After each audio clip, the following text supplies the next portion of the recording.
Everybody ready? So one of my favorite parts of co-op impact NCBA gatherings is when we get a chance to say thank you to the fabulous co-op heroes. And we do this every year, and it's such a great thing. So I'm going to turn it over to Doug O'Brien, CEO of NCBA, who's going to moderate a panel discussion among these great inductees. All right. Okay, all right. Thank you, KZ, and that's always my first very honest and true talking point when we get to have this conversation every year, that this, I think, is the favorite part of my job, and I have a fantastic job, is to be able to be a little part of this conversation. So I'm going to jump right in, and just let folks know, I mean, we're going to learn more about these amazing folks, but check out, it's heroes.coop, right, Mary? Is heroes.coop. You could do it right now. Definitely do it if you want to really go deeper into the stories of these amazing cooperative heroes. So I'm going to start with probably a kind of a predictable question right off the bat, and we'll do it in this way, and then we'll reverse it the next question. So we'll start with Sheldon, and that's just talk a little bit about your cooperative journey. Particularly how you really got hooked into being part of the cooperative community. Well, I did get hooked, that's for sure. Well, I'm originally from a very rural agricultural area, and quite frankly, cooperatives were very prominent in the area, although I must admit, as a young man, I didn't spend a lot of time really thinking about them.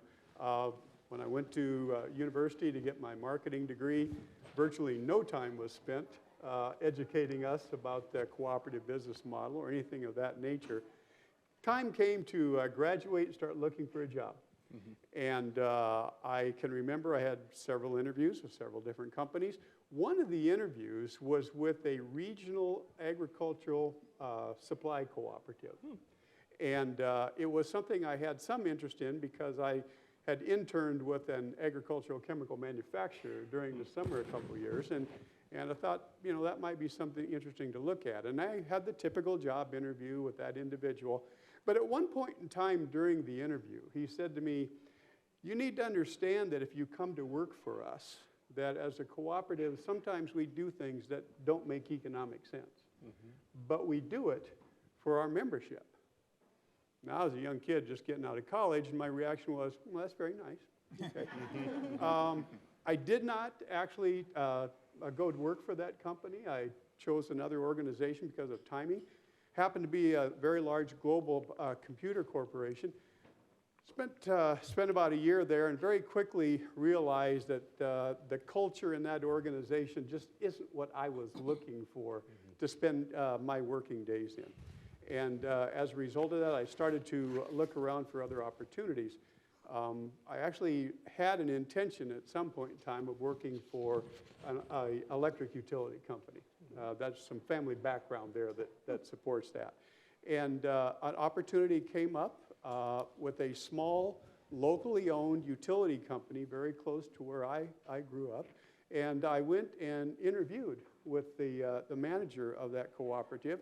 And he was describing the position and describing the cooperative, and then started describing the mission of the organization. And it was an electric cooperative.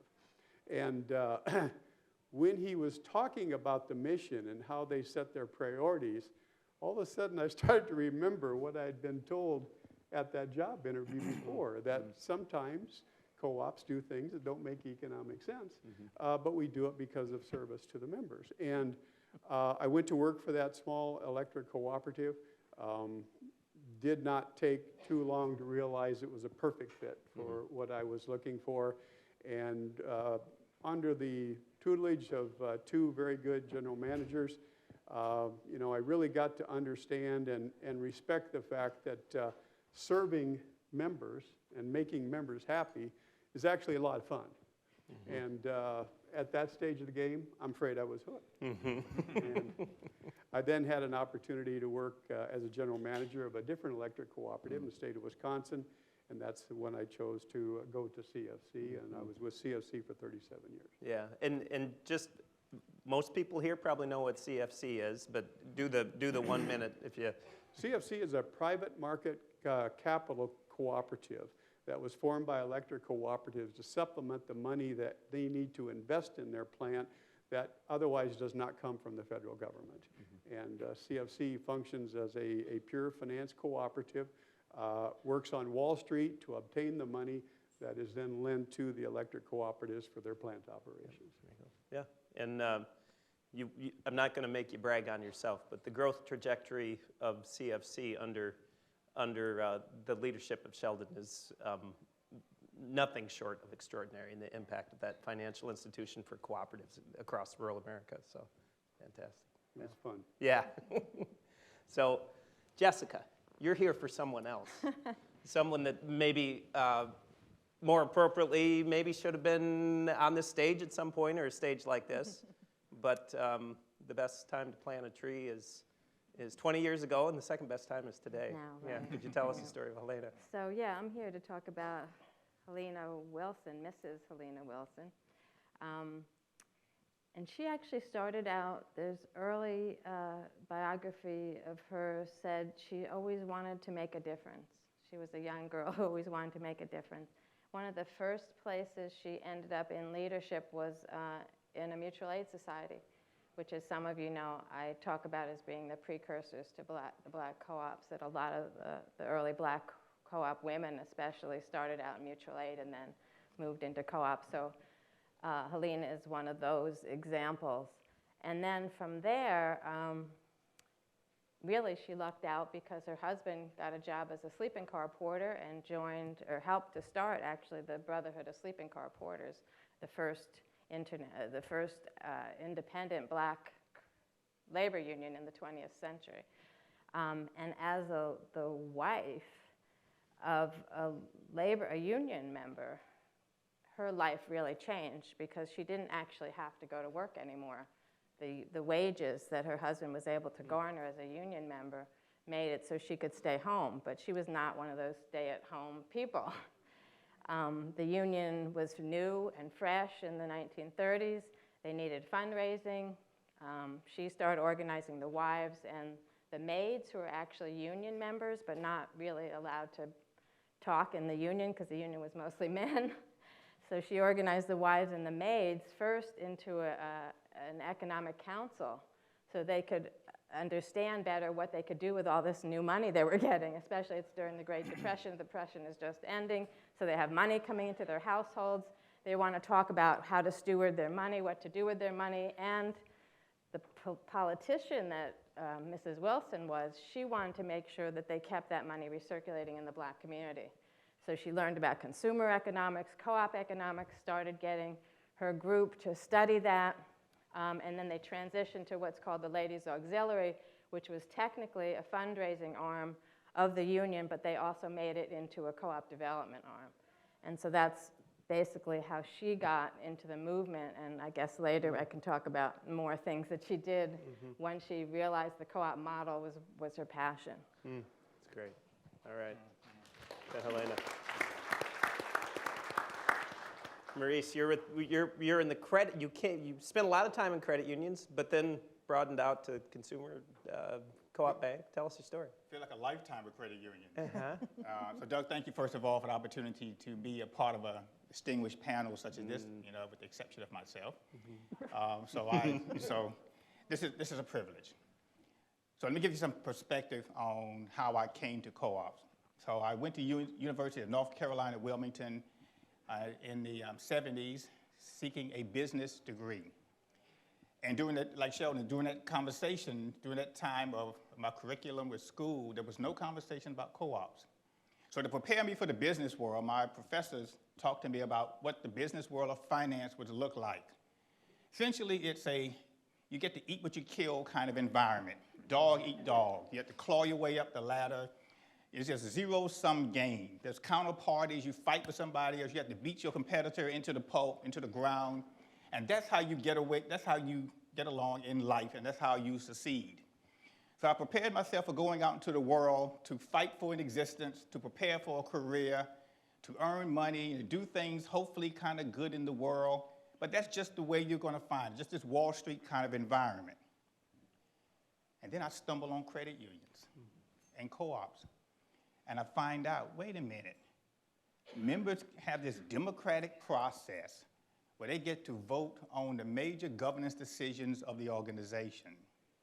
That no member is treated any better than another member. Regardless of how much you have on deposit, you get the same vote as everybody else. That you have volunteer board members who make the highest decisions for the organization. That is not for profit. And we have these set of principles that sort of govern how we think about business in our world and how we work together. That was nothing like I learned in business school. And I realized, now I would like to tell you my first day as this loan officer for State Employees Credit Union. I would eventually make my way over to a local government federal credit union and civic federal credit union. And I'd like to tell you that it was like a light switch that just went off. You know, I go in, this is a credit union, and I'm drinking the Kool-Aid on day one. But it's mostly like an evolution. It sort of slowly grows on you, and then all of a sudden, you find yourself, you're hooked. And you realize, why doesn't the rest of the world operate like this? If we got the corner on values and how business should be conducted, why isn't everybody else doing that?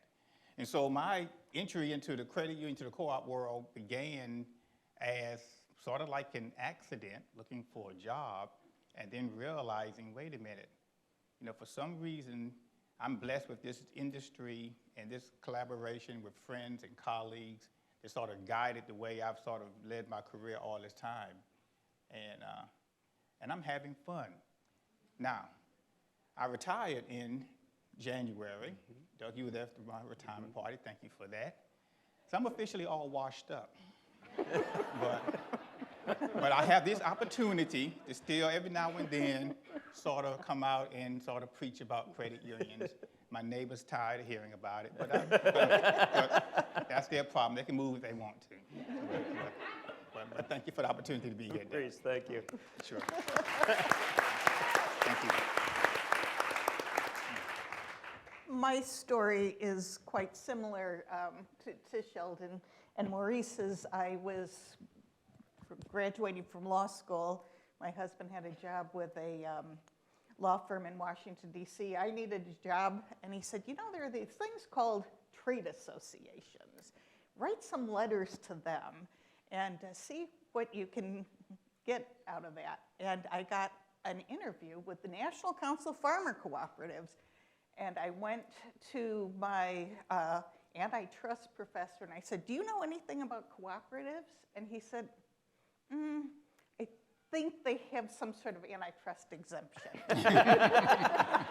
that was it, you know. And so I went in and interviewed with Jim Krasminski, who was the general counsel. And honestly, I think Jim was more interested in the fact that I had spent like 2 summers in Alaska than he was about anything else. And he hired me and then spent just really years closely mentoring me and teaching me, you know, really the rigors of cooperative law, economics, and the social impact of cooperatives. And, you know, little by little, I was really hooked. Now, I've never worked for a cooperative. I've only worked for a supporting organization. But a lot of that member relationship is the same, I think.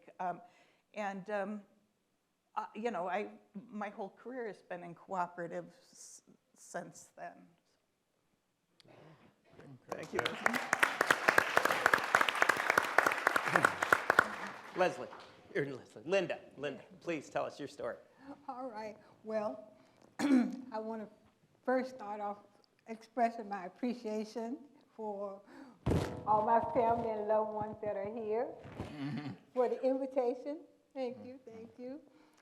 My work I got started in cooperative as a result of trying to hold on to where I was living, which is just a few blocks from here, when, when the hotels and the convention center and everything was coming in, they were moving folks like me out. And you know, at that time, it might still be, but DC had laws and regulations that say if the property is going to be sold, then the residents have the first opportunity.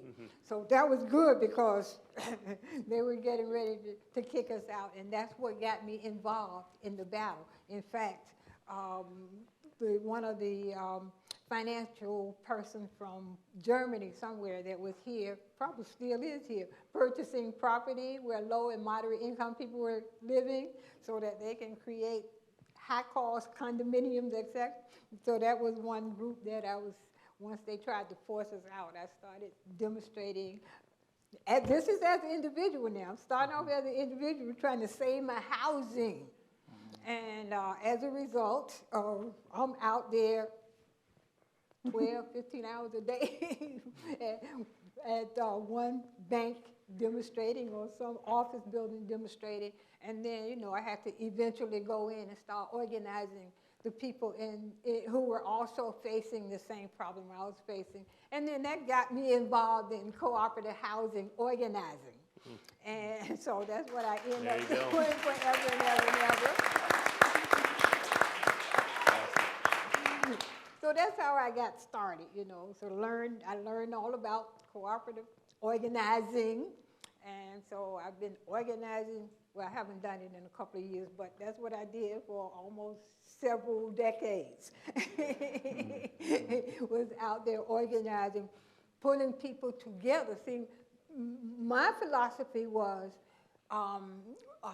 people who are being directly impacted have to speak up for themselves. So I wasn't there to speak up for anybody else. You know, I spoke up for myself, but I had to be there to organize residents in the District of Columbia who were being affected by being forced out. Say, speak up, organize, speak up for yourself. So that's what I spent sometimes 1, 2, 3 o'clock in the morning teaching people how to speak up for themselves. So that's how I got involved. That's awesome. Thank you, Linda. And Linda, we're gonna come the other way. So you're gonna be first up here in this next question. And for many of you know that at the Impact Conference this year, we chose the theme of rooted, resilient, and ready.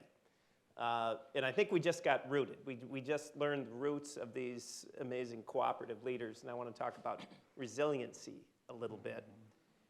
And I want to take it from the perspective of some emerging leaders. We're blessed with an amazing cohort of young cooperative leaders from the United States and across the world. I think it seems like a concentration over there, but I think they're spread throughout. But Linda and then everybody else, I'd like you to imagine that maybe 25-year-old self, Linda, is sitting right here, and she wonders how on earth could you do what you did for the decades in your service to housing co-op organizing in your case. Like what are some of the secrets for someone to make a difference for that long? Can you give some advice to yourself? Right, and it's not a secret, it's about fighting for justice. If there are efforts to take away your rights, you know, we've had Harriet Tubman and other folks who, you know, lost their lives and spent all their time so that I could have some rights. And I cannot just sit back and let my rights, my humanity be demolished without speaking up and speaking out and moving forward, you know.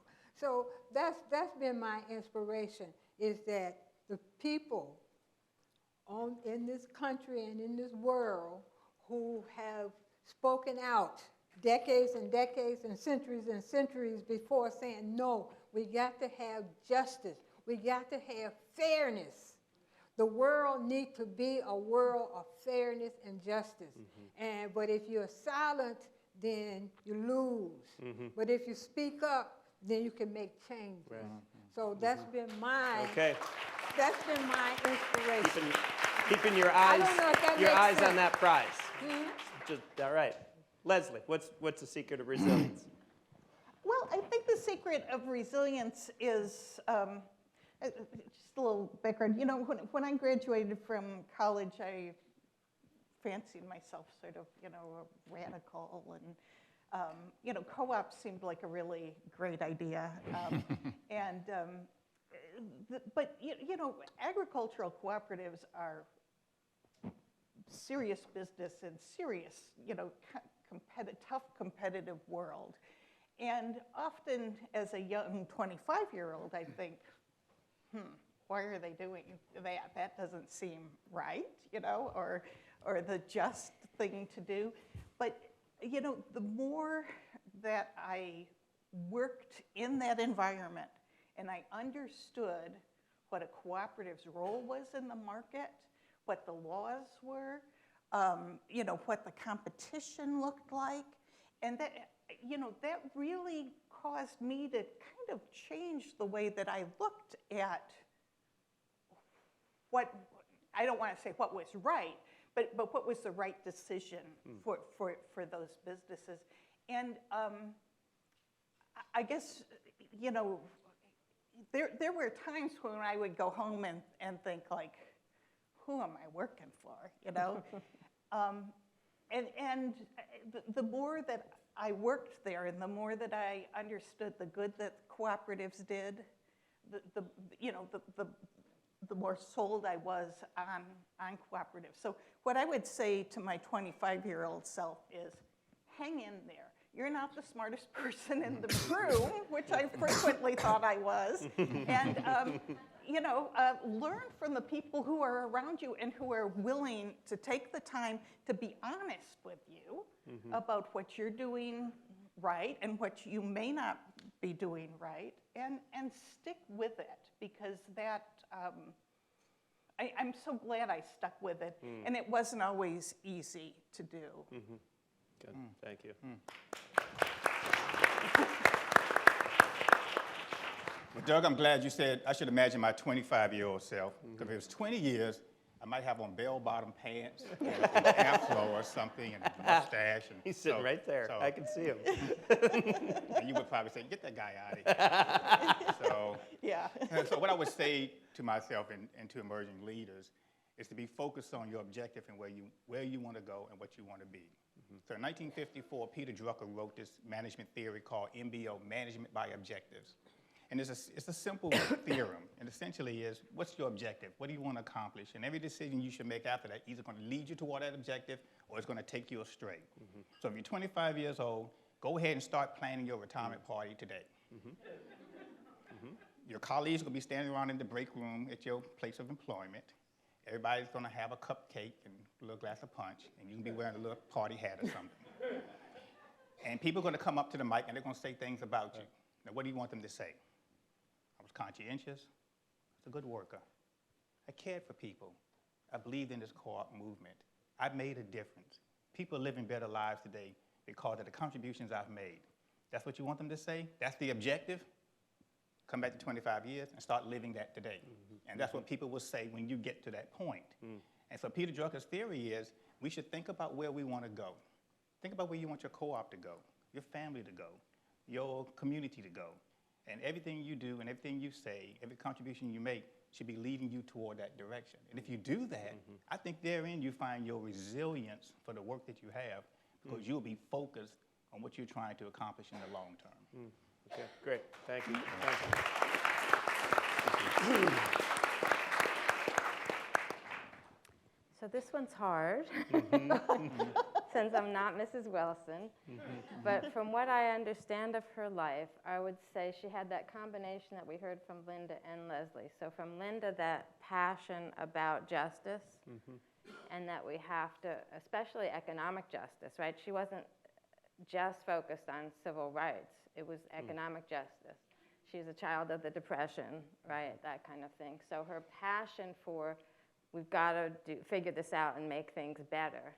And then her persistence You know, she actually had to fight members of the Brotherhood of Sleeping Car Porters to do her co-op agenda. Luckily, A. Philip Randolph, the head, was in favor of it. In fact, in 1918, he wrote about how co-ops were a good model for blacks. So he was behind her, but his vice presidents, especially one of the powerful ones, was skeptical and, in fact, wanted to stop her projects. So imagine, here she is, right, having to fight in her own organization to move things forward, even though she's getting some signals in some places.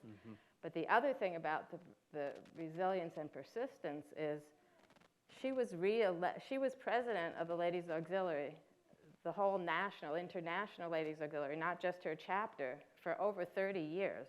So that means every 2 years, 5 years, her members voted her back in every single time.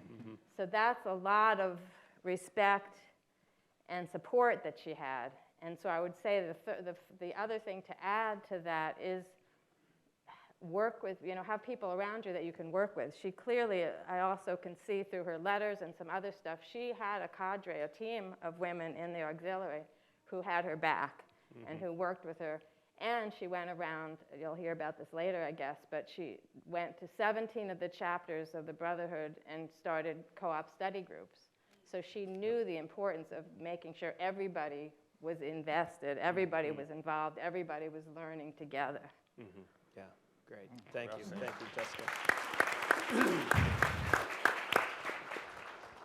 Well, first of all, I would say I believe virtually everyone in the world can be a fabulous employee if they're put in the right situation.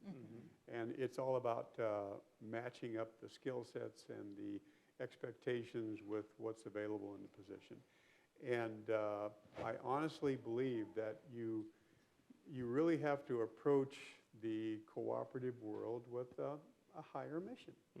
And I think you need to be, whether it's justice or whether it's just member service. It really all, I think, is very important to make sure you are placed in the right situation. I can tell you that in my own career, I once had an employee come to me and said, "Can I have 2 hours of your time sometime?" And I said, "Sure." And so we met over coffee, and he said, "I would like for you to detail me the entire plan that you had to progress through your career to where you become the CEO of this organization." And I said, "Boy, you're going to be disappointed." Because there was no plan. My plan was that whatever position I was given and an opportunity to be in that position, I did the very best thing, I did the very best job I could do. I looked for ways that I could contribute that weren't otherwise realized or expected. But I focused more on doing the best job I could do, and then things just kind of happened. And that's actually my story. I never dreamed of my first job at electric co-op. I recall being chased around meter poles by Rottweilers, and my career took a different track. And I think the other thing to keep in mind is, and that's, by the way, I was going to just mention when people sit in job interviews and the interviewer asks you, "Where do you want to be in 10 years?" I hate that question.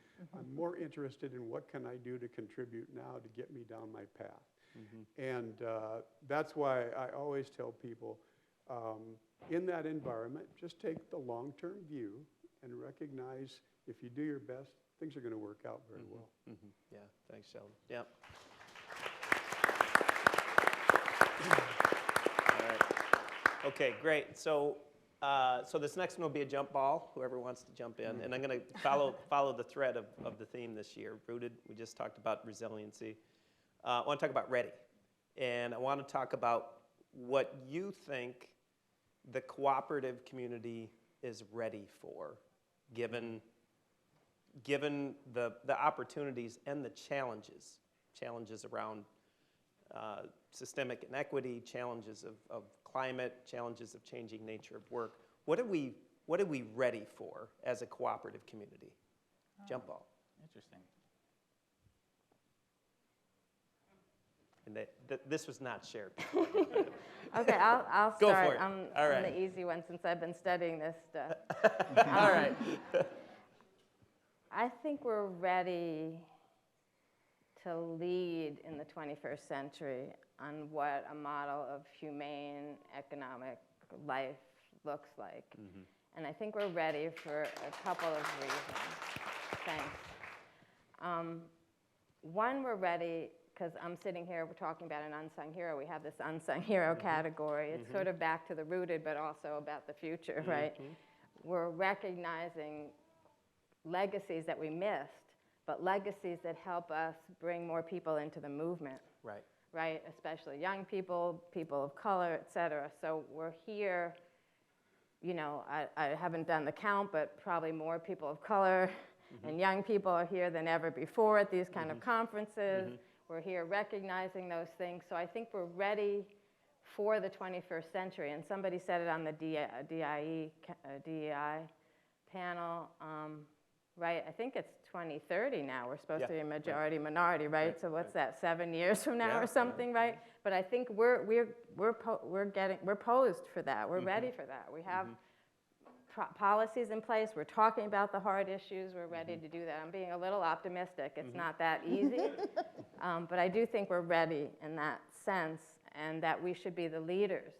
One of my favorite black heroes in this movement, W.E.B. Du Bois, talked about that we need to be leading the way for what economic democracy looks like and what real participation means in a society. And I think our whole co-op movement can be doing that and should be doing that. And I think we're poised to do that. Awesome. Thank you. Great start. Thank you, Jessica. Well, Linda, and then Maurice. okay, excuse me, I just want to say, especially that well, with low and moderate income people still having issues and problems trying to survive today. It's been going on for a while. I just think that we need to create more cooperatives to help them survive. For example, we need detergent cooperatives, you know, so that, because people are washing their clothing, we have to do that, and we need detergent to do that. We have to wash dishes and et cetera. And the costs continue to rise, but our income continue to low. So I think those are some of the kind of cooperatives that we absolutely need right now to assist low and moderate income people in surviving. I just wanted to say that. Good. Great.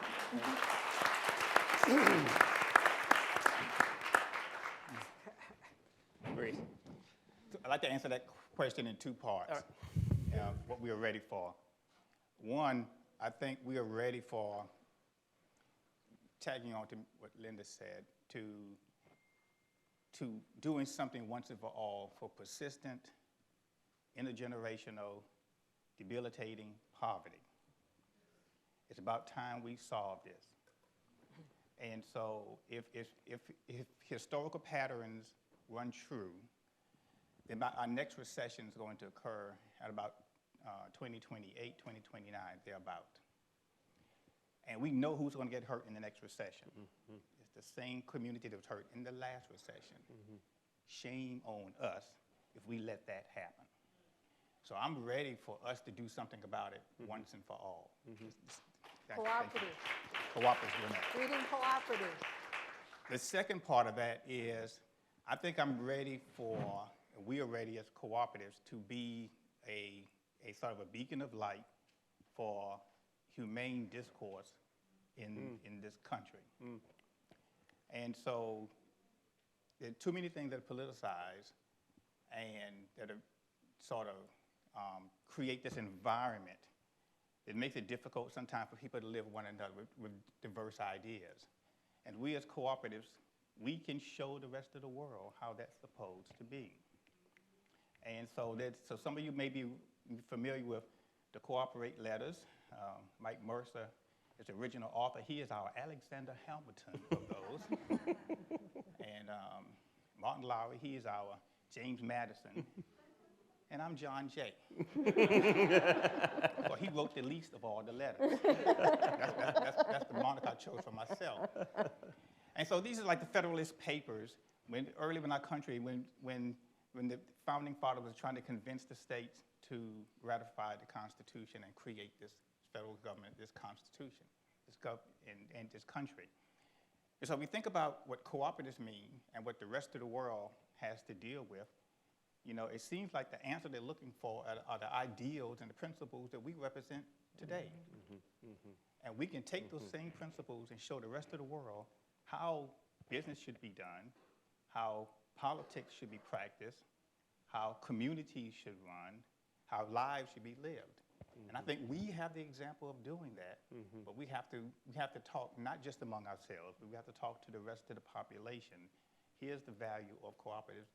And so for one, I'm ready for that bigger message now to go out to the rest of the world, that we are that beacon of light to get those principles across. Great. Thank you, Mary. And if I can just say briefly, the cooperative principles can move us forward. Our answer to the questions that's been raised now is included in those 6 principles, those 6 cooperative principles. So I want everybody to make sure that you got a copy of it, that you are studying them, and you are following those principles, living by those principles. All right. All right. All right? Absolutely. I think the people in this room obviously well understand the wide variety of types and products and services a cooperative can become involved in.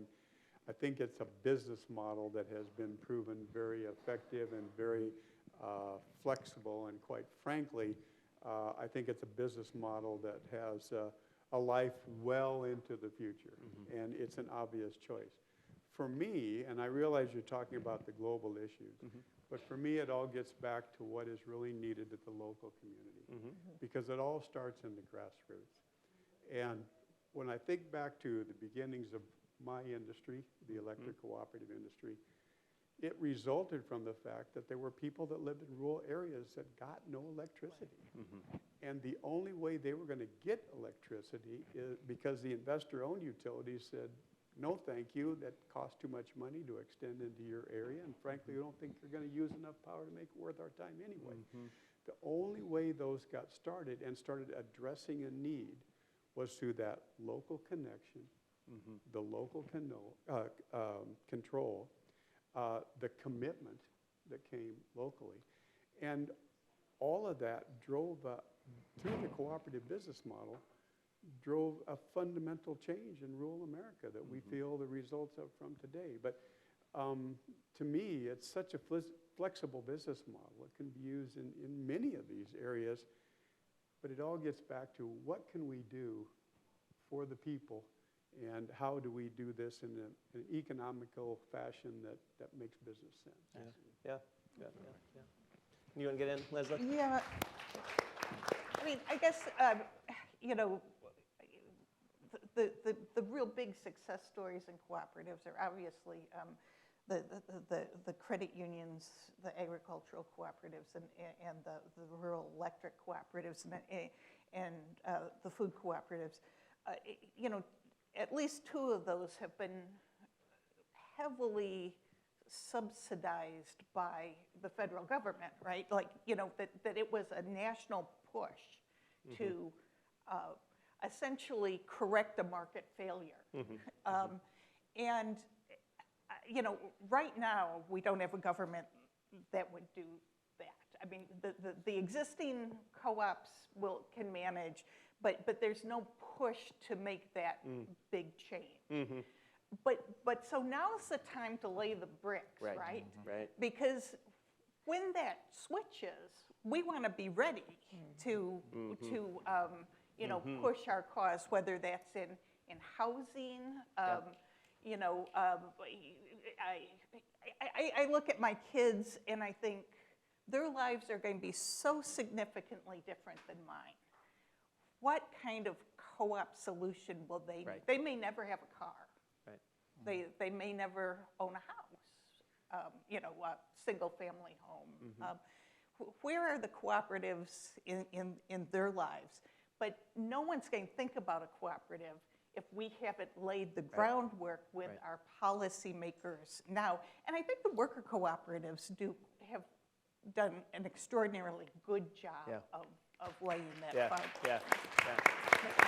So I want to pull on that string that Leslie just kind of put on the table here to mix my metaphors all over the place.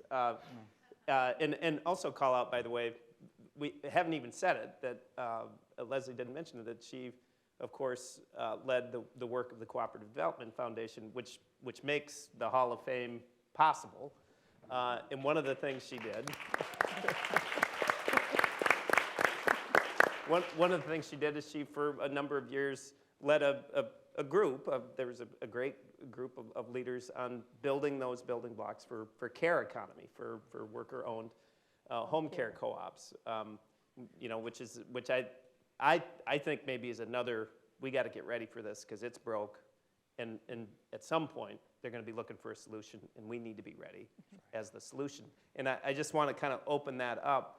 Are there other areas where you think that as a cooperative community we should be laying those bricks so we're ready for that moment? You know, in my community, my friends have heard me talk about this forever. We just got rid of single-family zoning. And so there's going to be condos in neighborhoods all over my Arlington, where I live. Now those, they could be condos, they could be co-ops. But no one's talking about a co-op, right? And I think that in neighborhoods, those co-ops can provide much stronger roots in the community than say condo ownership. You know, we're talking 6, 8 unit buildings, and there's something that's really pretty ripe right now. Yeah. One of the things, if we talk about problems to solve, issues, is we learn in school is if you're going to be an entrepreneur, you're going to create a new product, a new idea, search for problems. So I would often tell young folks who are sort of new to this business, you know, we might ordinarily be turned off by people who complain about one thing or another, your neighbors complaining, your kids complaining, you know, but listen to the complaints. If people are going to give you money for something, they're going to give you money because you are solving a problem they have. So if there's a problem, if there are complaints, there's an opportunity. So as you think about what's in your community need to be resolved, find the complainers. This DC traffic's terrible. Affordable housing's terrible. Affordable financial services, where do I find it? Whatever it happens to be, find out what those problems are in your community. And then look at your co-op and say, which of these problems can we take off the table?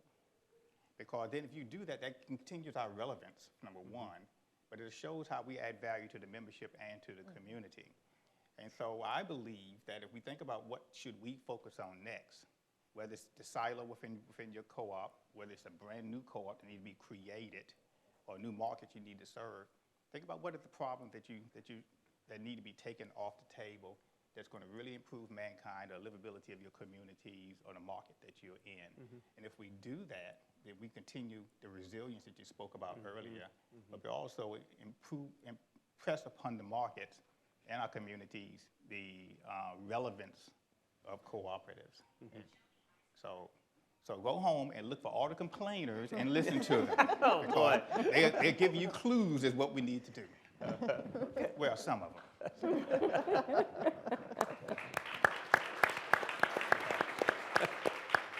I don't know if anybody else got thoughts on that one. You know, the other thing, and again, I think we had a session on it yesterday, is climate change and the environment, right? And again, co-ops are poised to solve those problems, whether it's alternative energy, whether it's recycling, whatever it is, we can do it. We can get into the green industries. We should be in them already, but if we're not, we need to move into them. It's a perfect place for worker co-ops. It's a perfect place for consumer co-ops.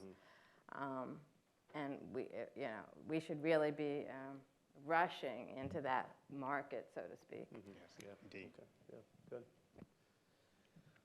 All right, unless there's any thoughts, then it's not a command question. So. The pressure's on. It just strikes me that, and I think we all know this, but it's been mentioned several times here, one of the biggest challenges we have as cooperatives, people don't know who we are. Oh, yeah. And, you could go to many of the neighbors in the service territory electric cooperative and ask them what a co-op was. And in spite of the efforts to educate them, to explain the principles of return of capital and what's that meant to their billing and things of that nature, people do not have that high on their priority list. And I know there are several initiatives been undertaken to kind of move into the university level and establish programs that would give us more exposure. But whatever we could do to find more exposure to the benefits of our model and what it can really mean to people's lives, I think is very important going forward. Yeah, good. Okay, I haven't. Here's the question. We're going to tonight. A lot of us, although not all of us, will get to spend the evening in this room, really celebrating in a fantastic way each of these individuals, and we're going to learn a lot more about them. Again, it's available on heroes.coop for folks to take a look at. What I'm interested in is sort of one click from that, and that's a person in your life who influenced you, and whether that it doesn't have to be someone who was directly in your cooperative sort of story, but as you look back at it, you go, this is why co-ops make sense to me and why they resonate because of this person. And so I'll throw up that as a jump ball as well. And we'll give them 10 seconds to think about it. Well, Linda, please. well, I can go briefly to say Jessica's book, Yeah. Cooperative, been very meaningful Yeah. to my work, expanding it, because, my cooperative start was in housing. But to become more knowledgeable about cooperative history, that's been fantastic. There used to be some of the history makers they used to come to DC in the mall, from whatever country. But the knowledge in her has been very, very helpful to me. There's been other sources and other resources that help create my efforts and to help keep me out there. But I just want to acknowledge and say thank you. Yeah. No. Thank you. It was mentioned yesterday as well. If you haven't read Collective Courage, then you must do it very soon by Jessica. It's a fantastic book. Yeah. Influencers. Thanks. Thank you. Well, I'll add on to that. So influencers, for me, it's clear. It's my father, rest his soul. But he was not part of a cooperative, and he did a lot of things in life, but being a cooperator was not one of those.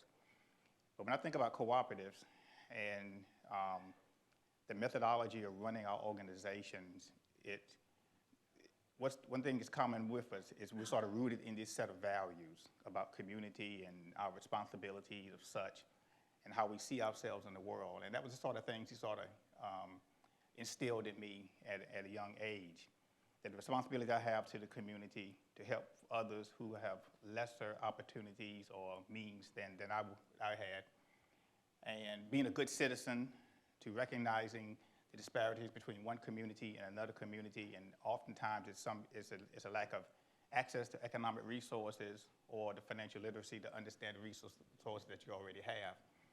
And so those are things he started beating in my head about 12 years old, to think about what I wanted my legacy or my life or my occupation to be going forward. And then once I chose that, then he spent his time after that sort of guiding me along that way. You know, I count it as truly being blessed to stumble into the credit union and cooperative world. Because that wasn't my aim. I just knew what I wanted to try to do in society. It just turned out this was the pathway for actually getting that accomplished. So I would say it's my father. I would also submit for each and every one of you, as Doug mentioned, there's somebody in your life as well. And sometimes it's somebody who's not, in my case, directly in the cooperative business. It's a grandmother, a cousin, a neighbor, or somebody, a classmate, or a teacher, somebody that sort of instilled a certain core set of values for you is how you are to govern yourself, how to set that North Star. And then credit unions and cooperatives sit on top of those set of values, which makes a nice symbiotic relationship between what you want to create and what you want to be for yourself. So it is my father, and if he was here today, you couldn't get him to shut up about credit unions and what I've been doing. But Fantastic. so My dad either. Be very your dad either, huh? Very proud. So we have our fathers to thank for that. Yes, we do. Thank you, Maurice. Sure. Thank you.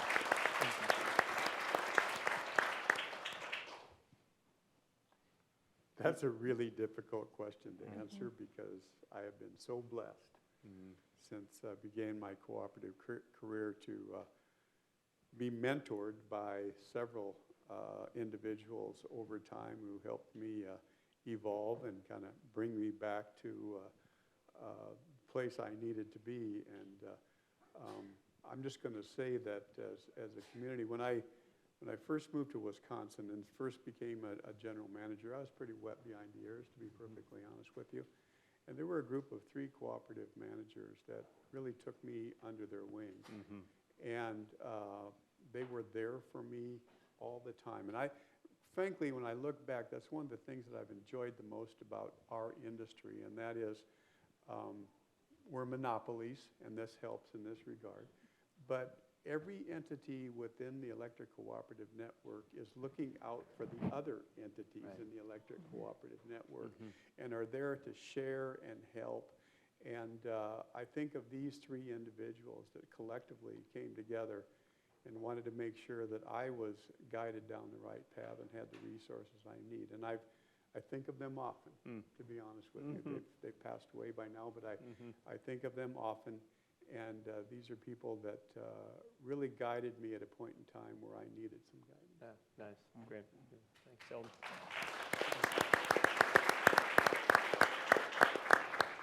I similarly have benefited from really terrific mentorship when at really critical parts of times in my life.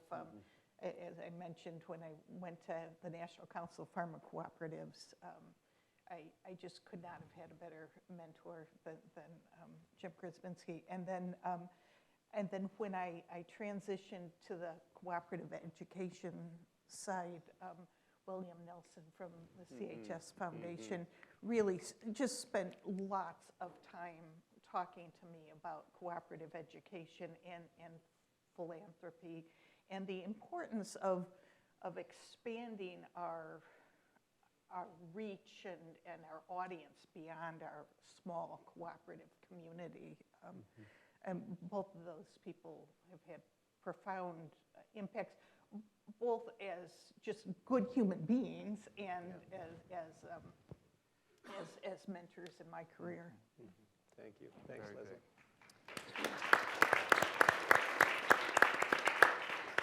Linda, do you want to have a thought on that? Well, You don't need to. okay, well, let me say this right quick.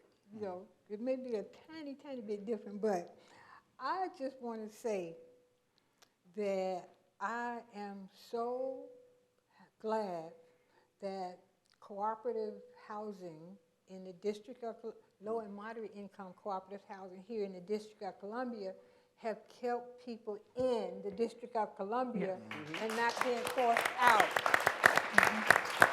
Been forced out of the city so higher income people can come in for profit, make money. So, and I want to thank them who are here now. There are some representatives from Cooperative that I work with who are here now, and I appreciate it so much. And I hope people are passing it on.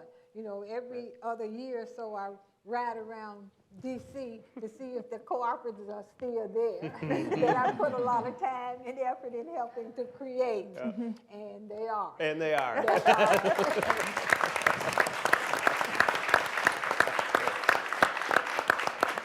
Thank you, Linda. I think we're going to do a final round, and I'm actually going to pick up on Doug, Linda. Could I answer Oh, for please. Mrs. Oh, I'm Wilson? sorry. It's Oh, all right. I'm so sorry. I'm so sorry. No, I Yes. mean, I don't know, but I'm going to speculate. Yeah. For Mrs. Wilson, I think it's all the black women in the mutual aid societies. And why I think she was so inspired by them is because they were action-oriented people, right? They didn't just accept their lot. They did something about it, and they gathered together, worked on things together, made decisions together, were willing to pool resources so that they could do something better and not wallow in whatever the problems they had. But I also wanted to explain why I call her Mrs. Wilson, because for black women, especially in the mid and up to the 60s, right, they're used to being called either Mammy or Aunt Jemima or by their first name and not given respect. And so to respect a black woman, especially from her period of time, to call them Ms. or Mrs. was to show that you recognized that they were real human beings and not just someone to step on. It's the same thing, actually, why the name of their organization is the Ladies Auxiliary, because usually black women weren't recognized as ladies. So being the woman's auxiliary wasn't good enough. They had to be the ladies' auxiliary because they were ladies, and now that they were in union families, they were in middle-class jobs. And that's the other reason. I know most women, it's not necessarily that great that you don't have to work, but for them, they did have to work. And so now that they were in these middle-class families where they didn't necessarily have to pull in a job to keep their family going, they had this new status, and it was very important to them. Thank you. Thank you, Jessica.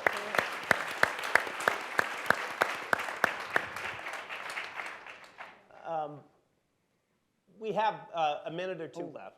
And Sorry. do you have something else? No, I just realized, sorry, I didn't mean to take up so much No, time. This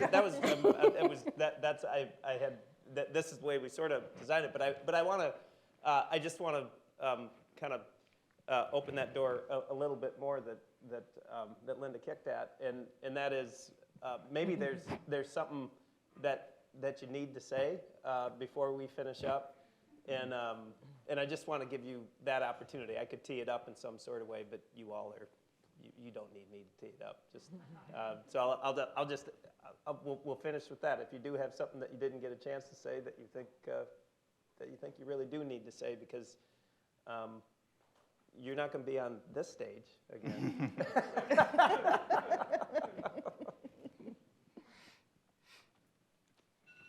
Well, Time's up. I'll just say for everybody, make sure you follow principle number 6, cooperative principle number 6, all right? All of the principles are great, but make sure that's a primary one. We love that one. I'll take that.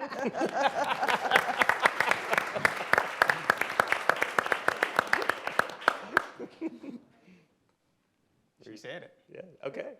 That can be final word as far as I'm concerned. But that's an assignment. We'll have that as the That's our final word. assignment. I mean, in many ways, this is an expression of cooperation among cooperatives. I do want to just call out again the Cooperative Development Foundation for the amazing work that they do to put this on in tonight's work, and Mary and Kirsty and the team there. And I want to congratulate, yes. And then one more round of applause for this amazing set of cooperative heroes.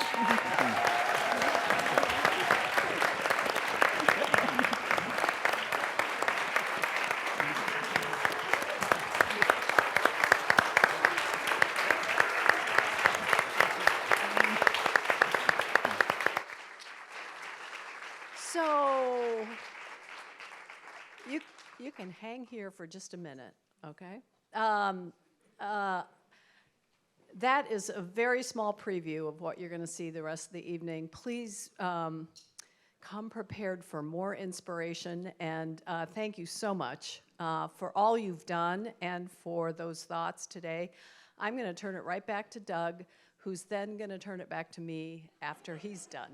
You mind turning it back to you? Yes, that's how I'm letting you know. Okay, that's.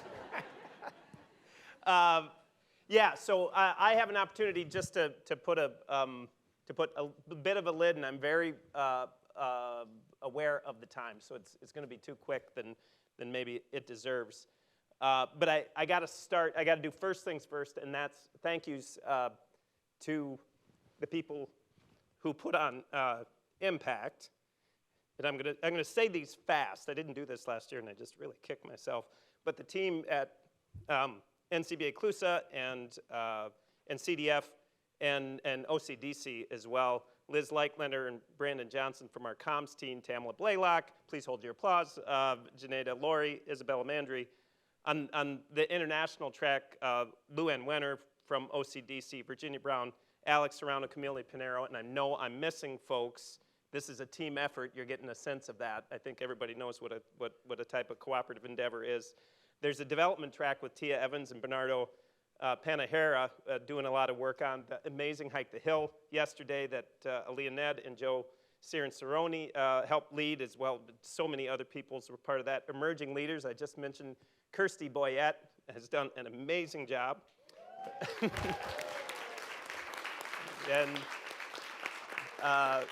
And Kathy Statz helped in a huge way there. So, and MCs, I got to mention Mary Griffin and KZ today did a fantastic job. And so thank you so much. And I also want to thank, I don't know that they're in the room, but the people here at the National Press Club. The AV folks are right here. Thank you so much. The chef and food service and everyone else. Sam, our photographer, who does amazing work. I'll thank him too. So there's that. So thank you very much. I think I have some more messaging here that I think I will just finish with this. One thing that I gather from the conversation we just had is that things aren't, they don't get accomplished by accident. There could be you had the objective that Maurice talked about, or that you were really intentional in every little chapter. This cooperative movement, it didn't just happen. It happens because people like you make choices every day in your cooperative, in building a policy ecosystem, in changing the way that we think about who's part of the cooperative and who's part of our community. And so I guess my plea and request is that you continue to do that, because there's so much more work that we need to do. I'm sorry, I always get tired at the end of this, and everybody, folks who know me, I get really emotional when I get tired, and by Thursday of Impact Week, I'm kind of tired. But please, reinvest, redouble your effort, and wherever it is in the cooperative community, because it makes a huge difference. These 5 people are emblematic of that. So thank you. We look forward to a great evening tonight. So here we go.